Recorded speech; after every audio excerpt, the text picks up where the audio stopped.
Well, good morning everybody. Welcome to a Sunday morning show. The sun in the UK is still beaming. I mean, the Open Championship is around the corner and those golf courses, I would imagine, are going to be pretty baked out this year. So there's going to be lots of long irons off the tee, getting themselves into position. But anyway, we'll talk more about the Open Championship and who you've got your money on later on in this video. But in this video today, I'm heading up on a journey. We've jumped in the van, we're heading north to Saunton Golf Club, whereas normally I catch up with Joe the Pro and do some filming with Joe, of which I'm going to do that later on, but today the focus is Dan. I'm focusing on my game because I'm heading up here for a couple of hours to spend some time with a very good friend of mine, Andy Knight. Andy Knight, head pro here at Saunton Golf Club.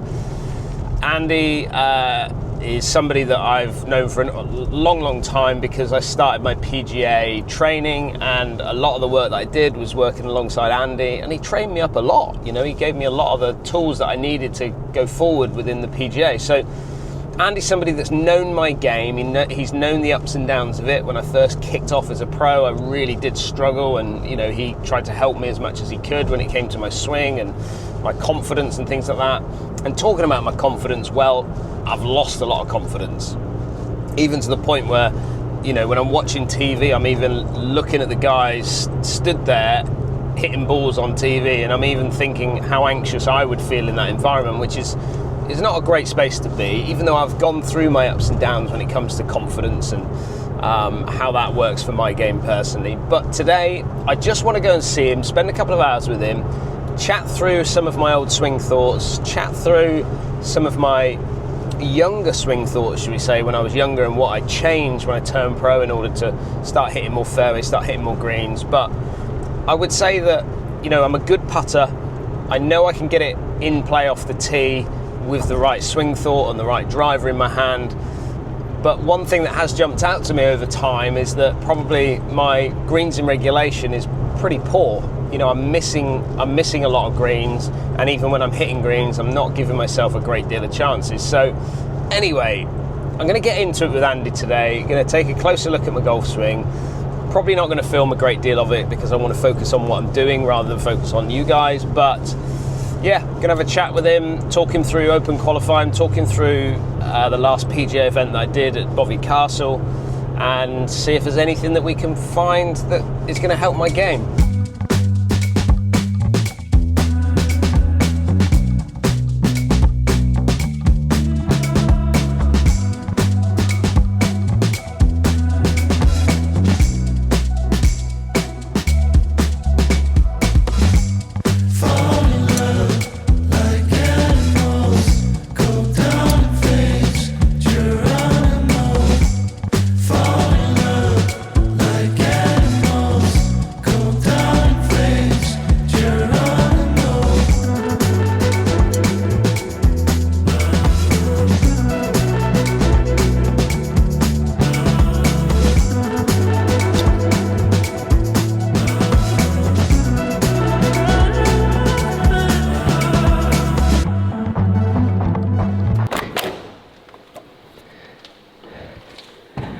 Joe the Pro. Oh, hi Dan. Fancy seeing you here. Welcome to the Sunday morning show, Joe. Thank you, Dan. When was the last time you were on the Sunday morning show? Cool, it's been a while, hasn't it? Actually, you've been ripping off my material. I saw you and Bernie reading out one of my articles. So. I do appreciate the input of that, by the way. That's one of those ask forgiveness rather than permission, isn't it? The only reason, which you're pretty good at that as well. But, yes. But the reason why that all came about was we were chatting, and I said it in the show, was chatting with Joe, our Joe, the film editor Joe, and he was kind of going on about different equipment, and then it kind of sparked us into the conversation of you. Barnesy loves his gear as well, doesn't he? He loves a bit of gear. Absolutely loves to tinker. And he would absolutely love this facility. Well, he can come up whenever he wants. You can come up whenever you want, Bernie. Joe the Pro, this is amazing, by the way. Thank you, mate. Well, it's not quite. I know, but I know we're not there yet, but this is, I mean, you've got everything. Just what I want to do is kind of just talk everybody through what your plan is. This has been, I would say this plan has been in your brain for some time. Yeah. In fact, you were doing this at one point and then you moved away from it. Sort of this, but sort of not this. A different concept. Slightly different again. Okay, well just talk us through exactly what is kind of going on?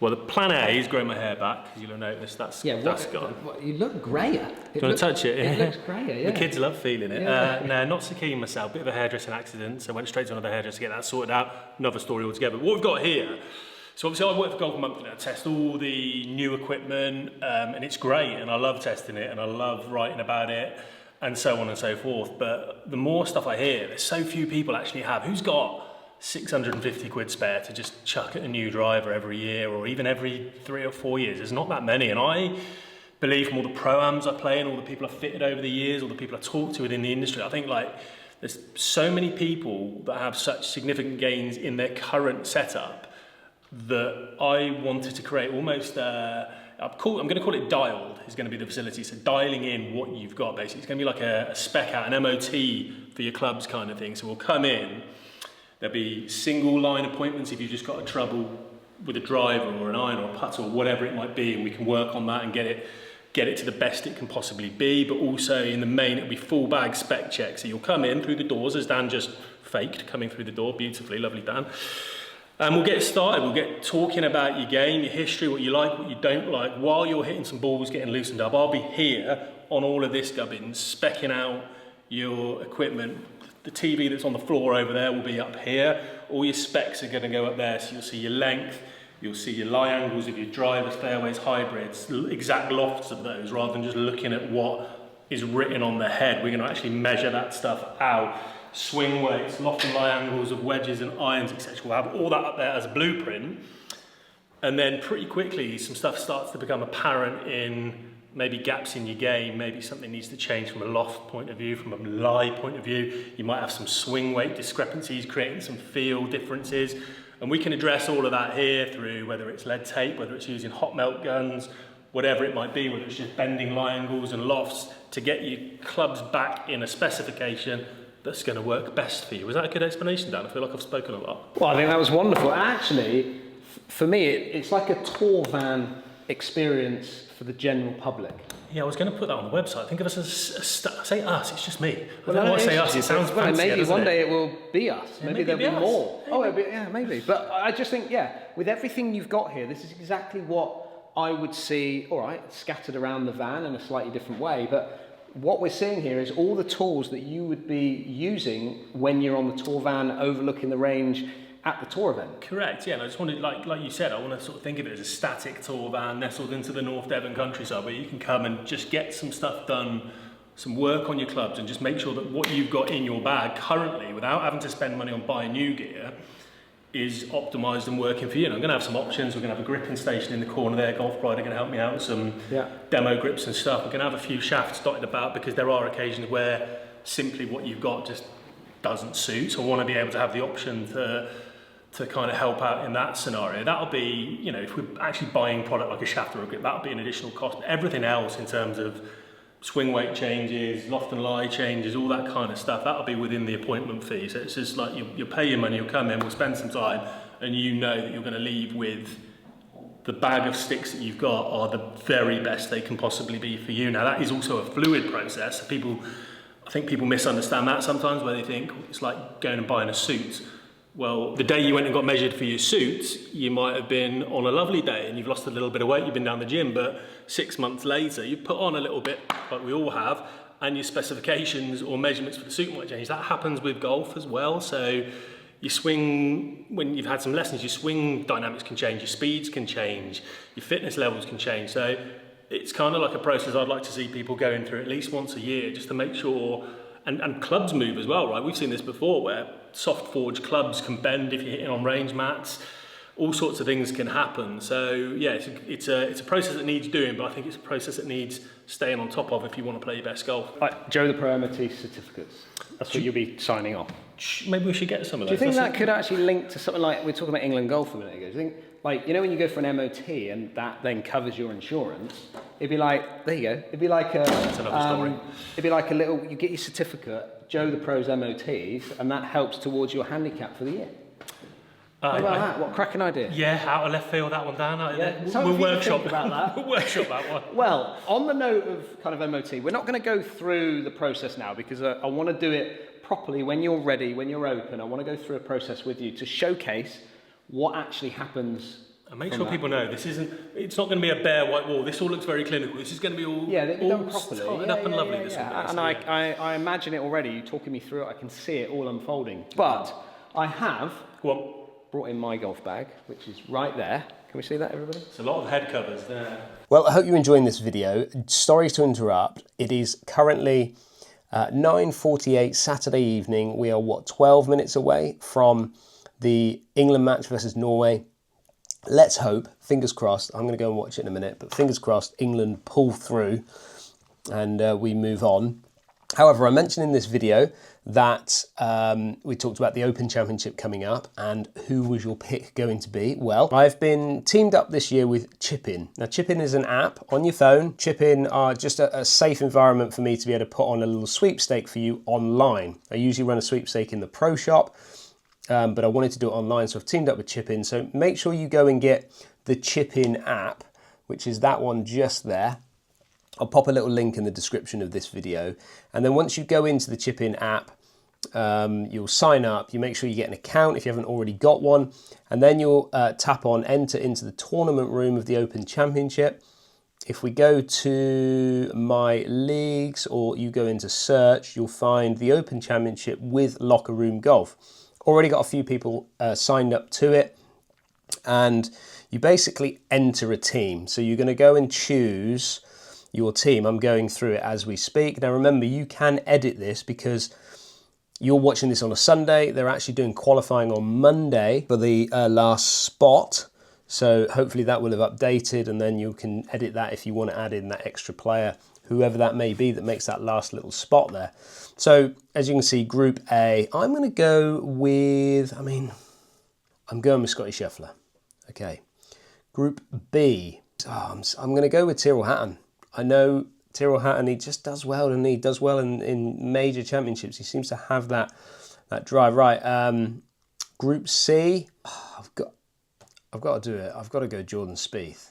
Got to go Jordan Spieth. Then we move into Group D, and what's his links golf like? Jordan Smith. I'm going to pop him down. There, Jordan Smith. Good player. Played a practice round with him, caddying for Paul at the Wentworth Championship back in 2015, I think it was. Who have we got? Billy Horsfield qualified. There's Louis. Louis, past winner. Marco Penge. John Parry's had a fantastic year over in America. Has Louis still got the drive? I can't not pick Louis, can I? Peter Uihlein qualified. Obviously playing well. I'm going to go Peter Uihlein. He's obviously playing well. Then we move into Group F. Matt Baldwin there, he qualified. Friend of mine, Alex Evans, did a bit of caddying for him when Paul Waring wasn't doing so well. So Matthew Southgate, qualifier. Hendriksen, past winner. Oh, decisions. I'm going with Matt Baldwin. The reason being is because he's from this golf club. It's his home club, Royal Birkdale. I'm moving into Group G. Stuart Grahan is probably going to get to him, that one. This is a tough one. They get a little bit harder. In fact, why not? Let's go with Stuart and just see what happens. Right, team DHG, and confirm. And now I am in. Perfect. Right, just want to say thanks to obviously Chip-In for getting involved and helping me put this together for you guys. Go and check it out for yourselves, but let's get back to the video. So I've just had a lesson and I'm feeling good. Everyone can see that I've got a bit of a smile on my face now, but I have never ever known. I know you can measure the loft of drivers. Yep. You know, I've brought up a few drivers with me today, as you can see, but I'm really interested to know. We've got the Titleist GTS, the number 2, and we've also got the number 3 there in your other hand. But I'm actually interested to know that, you know, they are 9 degrees in loft of what they say on the bottom of the club. Yep. You're saying that over time that you've seen some of the numbers that are on the bottom of the clubs don't actually measure out to be that exact number. Correct. So I'm actually just really interested to know what your thoughts are on well, I mean, even if you just did one of them, it would just give us a bit of a flavour as to exactly what it is. So this particular driver now, what have you got? No, there? let's change it up. Let's do the one that's currently on A1. Show it. That is the one that's A1. Yeah, so right. that's Okay. the GTS3. This is the one that I used open qualifying and things like that. So this is the driver that's been in play, which is set in A1. Trigger's broom though, aren't you? Because this is the driver that was in play.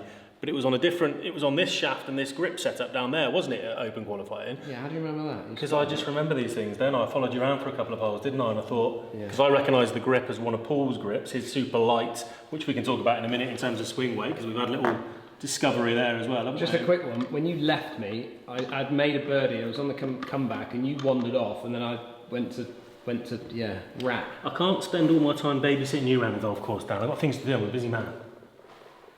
Right, so it's in the setup now, so we need to make sure that the face angle is dead square. So we've got this little two-prong system on the front, so we know that we're at the correct lie angle because these prongs are perfectly in line with the score lines. We know the face angle is at 0. You can get some funny readings if you leave the face angle open or shut.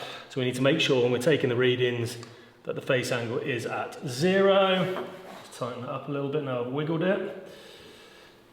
So we've got face angle at 0, we've got the lie angle set up. So we can get a lie angle reading straight away there, that's 60 degrees. Now, I did a piece on Golf Monthly not long ago, on the podcast actually. Almost every driver that I tested, and I've got, I think it's 47 different heads or something like that I tested, comes in at least a couple of degrees more upright than it says on the website. Now, I think there's a bit of potential jiggery pokery from manufacturers where most people's miss is a cut or a weak slice, right?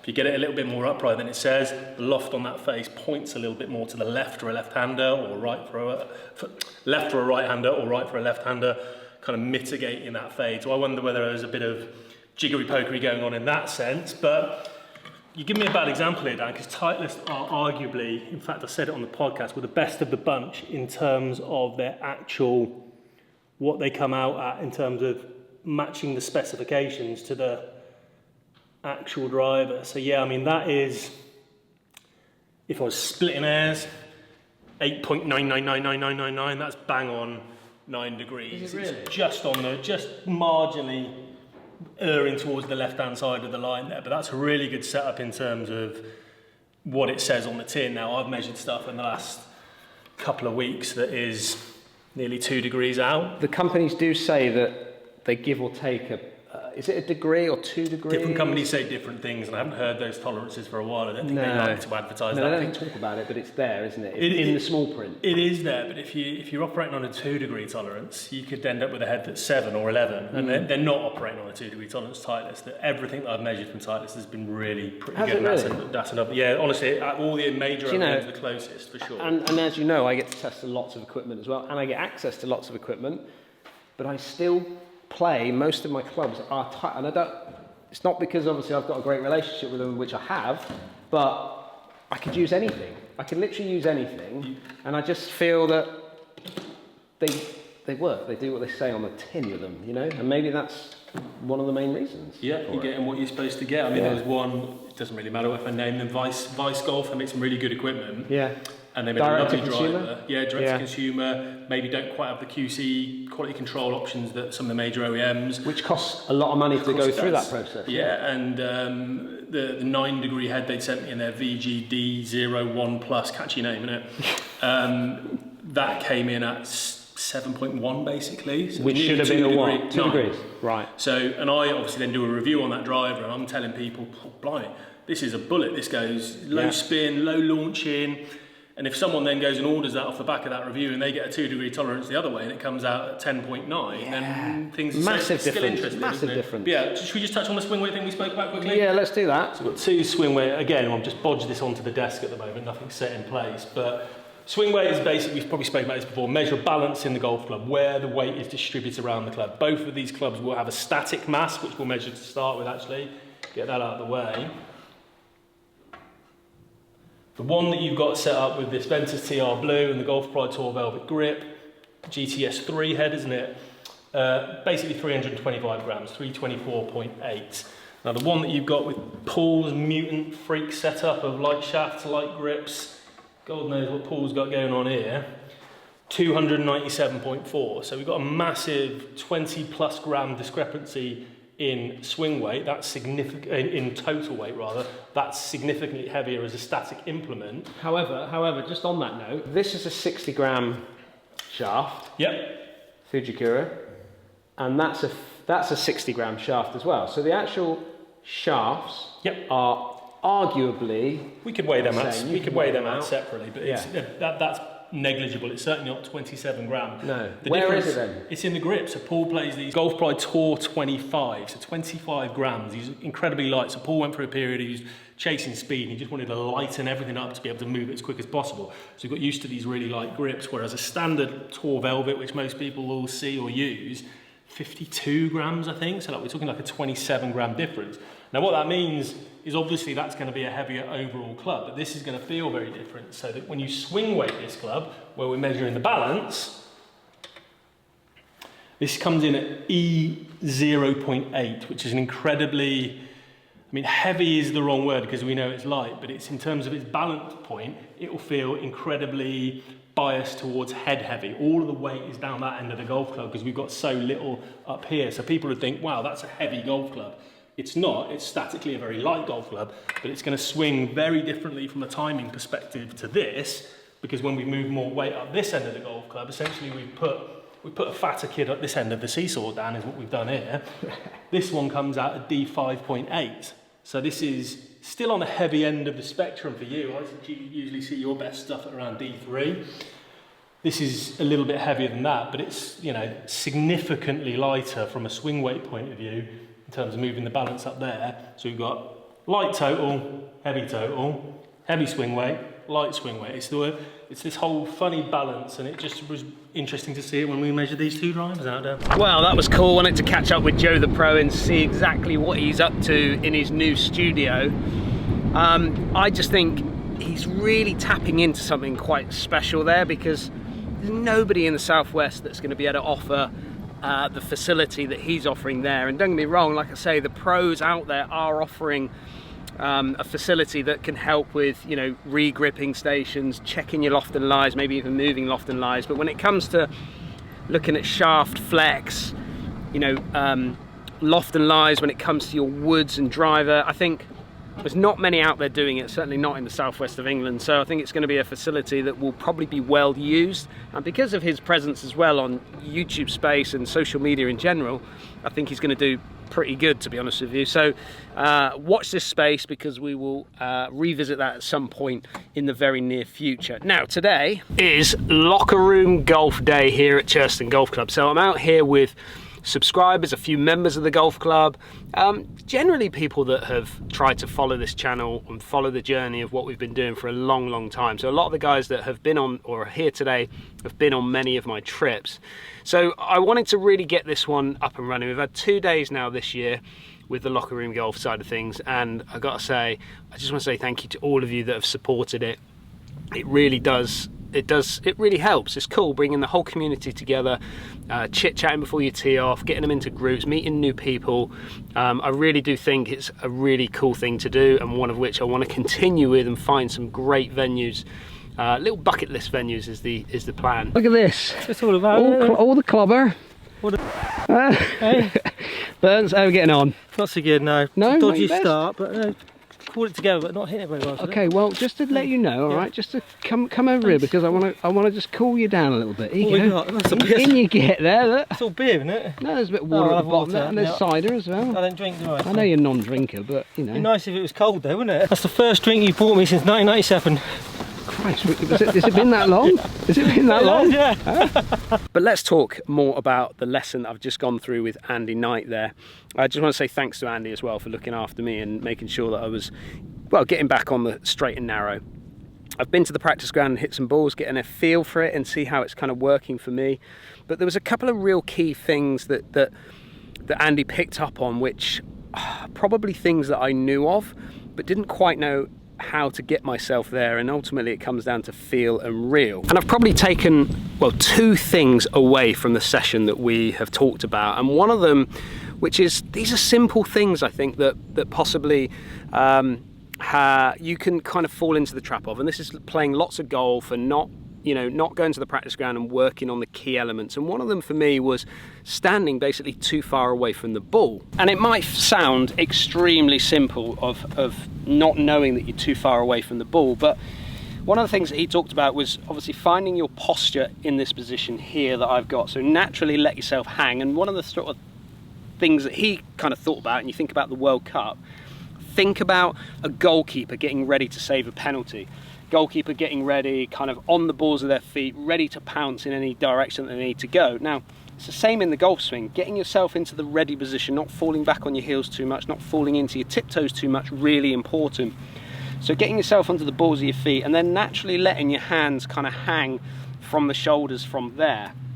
And that's where then the club kind of needs to fall under the hands into that position. So once you've got your posture right, your flex right, then get yourself into the position where your hands can kind of naturally just hang, and then you're in what I call the ready position. This is something that I've got to say, when I was doing this process with him, goodness me, it felt so close to the ball. It felt like I was really crowding the golf ball. But if you get yourself too far away from the ball, what happens is you can react, you can get flippy with your hands on the way through, which is exactly what I was getting. So losing a lot of club face control on the way through. Now, giving yourself into a position where you're more in a natural neutral position can allow your hands to kind of react a little bit quieter through the ball. And that's something that I still need to think about, because you always want to go back to your what feels comfortable, and having myself in a position where I'm a little bit, let's say, further away from the ball is certainly one of those. The second thing that we kind of talked about was trying to hit more of a draw shot. Now, Andy said to me when we first got there and started hitting balls, he's like, Dan, I watch your videos and I see that you are almost trying to hit a fade all the time. And that is exactly what I've been doing. It's almost like I've gone to what I call a fade safe shot, which is not my kind of natural movement. He's saying that you're still swinging like a drawer, but then you're trying to then produce a fade. So you're manufacturing a fade as you're kind of trying to go through. So definitely the sensation that I had was really trying to work the club from more in to out. Now, what was interesting, my path was only like 2 degrees out to in when I was trying to hit these fade shots, which is kind of what you'd want. But my swing direction was massively out to in, massively. And the difference between the two is that swing direction is kind of measured, let's say, between, I don't know, let's say 9 o'clock and 3 o'clock on the way through, or 3 o'clock and 9 o'clock, whichever way you're looking at the clock face. Whereas swing path is measured more down at the bottom, that kind of, you know, couple of feet down at the bottom between impact and then post impact. So we were just really trying to focus on trying to neutralize my swing direction, which I've got to say, well, it felt pretty tricky, to be honest with you. It felt really tough to be able to swing it that much from the inside. So again, these are two really good things that I've got to take away and work on.